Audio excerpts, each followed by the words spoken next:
soul find rest. Until we meet again. Stop everything you're doing right now. I don't mean pause. I mean set it all down. Whatever you were scrolling through, whatever thought was already forming before this message reached you, let it go for a moment, because what I'm about to say is not for everyone. It's for you. And you've been waiting longer than you realize to hear it. You were ignored when you should have been seen, and you carried that. You showed up, you prepared, you contributed. And the people with power in the room looked right past you as if you weren't there. Conversations stopped just before you entered. Decisions were made without your voice, not by accident, but by design. And somewhere inside you knew it was deliberate. You felt it in your chest before your mind could name it. The slow, grinding weight of being treated as invisible by the very people who were supposed to recognize what was standing in front of them. And you survived it with a dignity that none of them understood. You chose silence over confrontation. Not because you had nothing to say, you had everything to say, but because something deeper in you held. You didn't explode, you didn't collapse. You didn't chase validation from rooms that had already decided what to do with you. You carried yourself with a quiet that cost you more than anyone around you will ever know. That silence had a price. It lived in your body. The tension that wouldn't leave your shoulders, the tightness in your jaw that showed up without permission, the replaying of scenes at 3 in the morning when the rest of the world was asleep and you were still processing what they took from you, the conversations you rehearsed but never gave, the moments you had to swallow your response and keep walking, the version of yourself that sat in the car after the meeting just to breathe, and underneath all of that, the question that felt almost too honest to speak out loud: why them and not me? Why does mediocrity get a seat at the table while integrity stands in the hallway? You watched people with less character, less preparation, less commitment, get promoted, get invited, get believed. And the slow erosion began. Opportunities that seemed to move around you like water around a stone. Finances that didn't flow the way they should have. The quiet suspicion that perhaps being right wasn't enough. That perhaps integrity, by itself, had no currency in the rooms that mattered, and you held on anyway. Then something shifted. You may not have been able to name it when it first happened. It came quietly, the way most divine things do. You noticed it in a room or in a conversation you weren't even part of. The way certain people went still when your name was spoken, not the stillness of indifference. This was different. This was the stillness of people who suddenly had nothing to say. The kind of quiet that falls when a name carries more weight than the room was ready for. And for the first time in a long time, you didn't know what to do with what you were witnessing. That silence when your name enters the room is not coincidence. That is not a social accident. That is not you misreading the moment. What you are standing at the edge of right now is something that has been accumulating for years. Every month you stayed faithful, when it would have been easier to compromise. Every time you chose not to react, when reaction would have justified your exile. Every season you spent being shaped in the hidden place, all of it has been building toward a verdict, and the verdict is being delivered in the most ancient language there is: silence.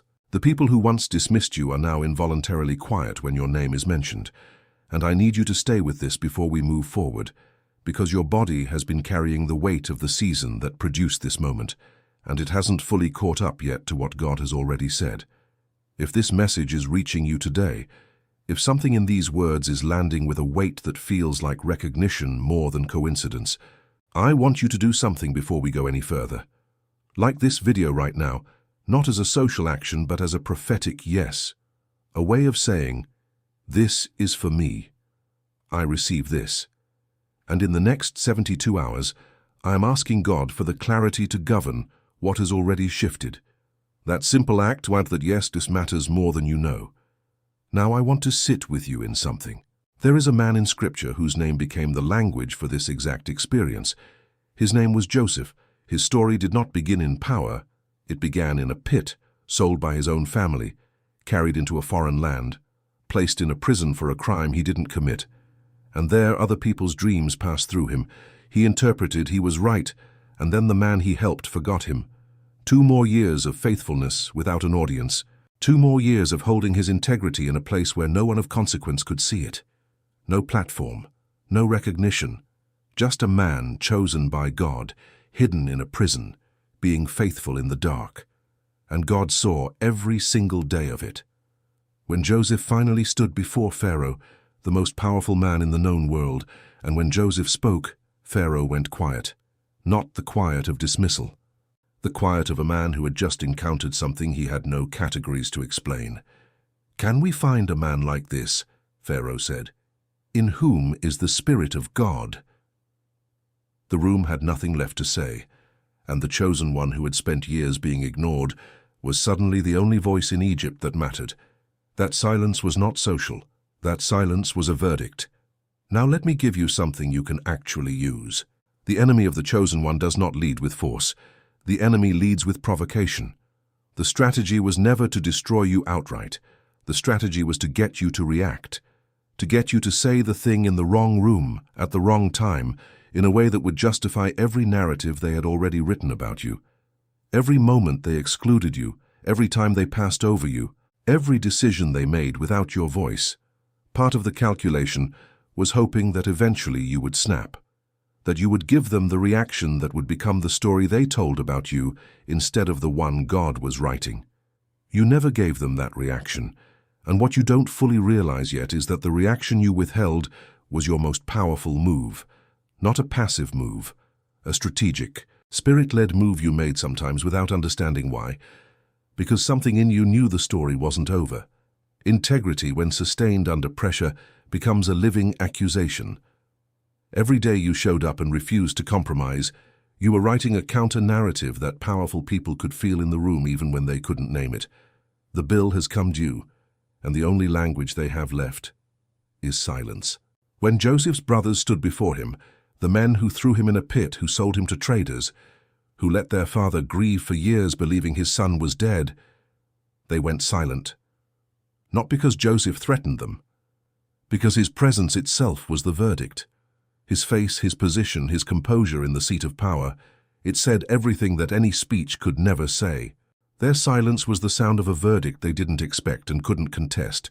Your name is doing that now. And I want to give you a tool to help you receive and interpret this season with clarity rather than confusion. I'm calling it the Joseph Inventory, drawn from Genesis 50:20, where Joseph looked at the men who betrayed him and said, "As for you, you meant evil against me, but God meant it for good." 3 questions. Write them down. Work through them slowly, not in one sitting if you don't need to, but honestly. The first question is, what were they trying to hide in me? This is the question that names the gift, because people with power rarely exclude the incompetent. They exclude the threatening. What you carry, whatever anointing or discernment or capacity God placed in you, was visible enough to feel like a threat to people who weren't secure. Name it. Write it down without apology.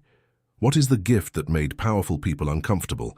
The second question is, what did forced silence teach me that no stage ever could?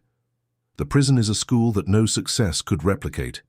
The patience that gets built in seasons of invisibility, the faithfulness that gets refined when no one is watching, the character that gets formed in the hidden place. These are not small things. These are the load-bearing structures of the next era. What did those years of being held back actually build in you that you would not have received any other way? The third question is, what does my silent presence say louder than any speech I could have given? You already have your answer. It's in the behavior of the people who go quiet when your name is spoken. That silence is not nothing. Read it as divine language. What is God saying through the involuntary response of people who once dismissed you and now have nothing left to say? Work through those 3 questions this week. Take your time. The inventory is not designed for speed. It's designed for honesty. But I need to tell you something important before we go further, because a single tool, no matter how precise, does not replace a system. I gave you a key, but a key without a house is just metal in your hand. Here is the thesis of everything I want to say to you today.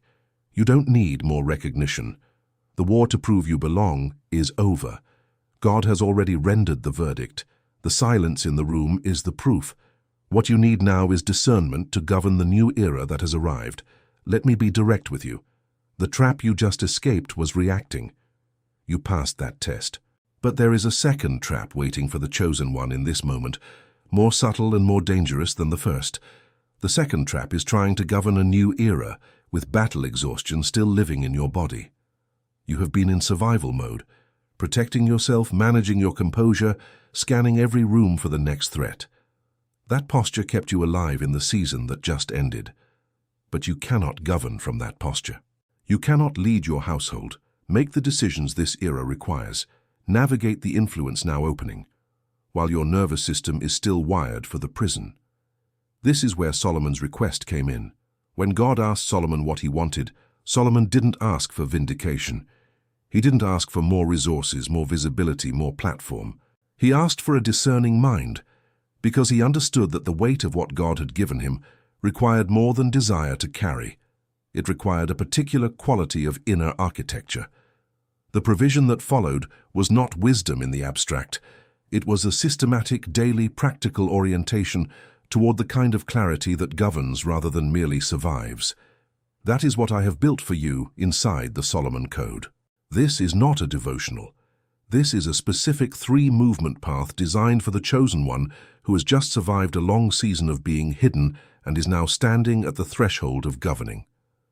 The first movement diagnoses the gaps, places where battle patterns are still running in your thinking, where they no longer belong.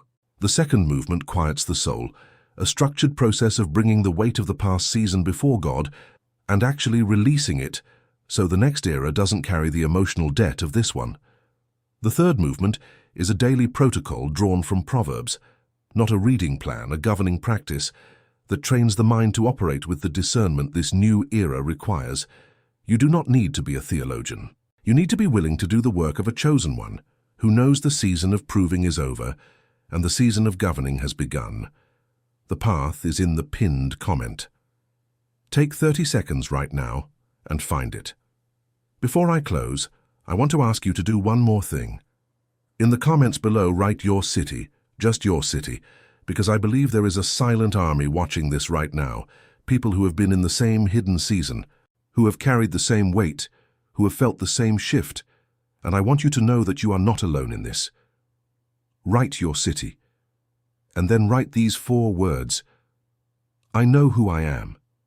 Not as a declaration of pride, as a declaration of covenant identity.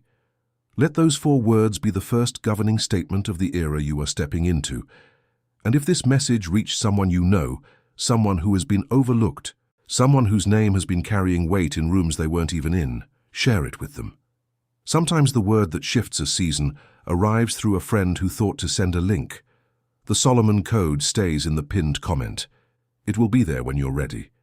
But before we part, the pattern of the chosen one under pressure is to defer the things that matter most.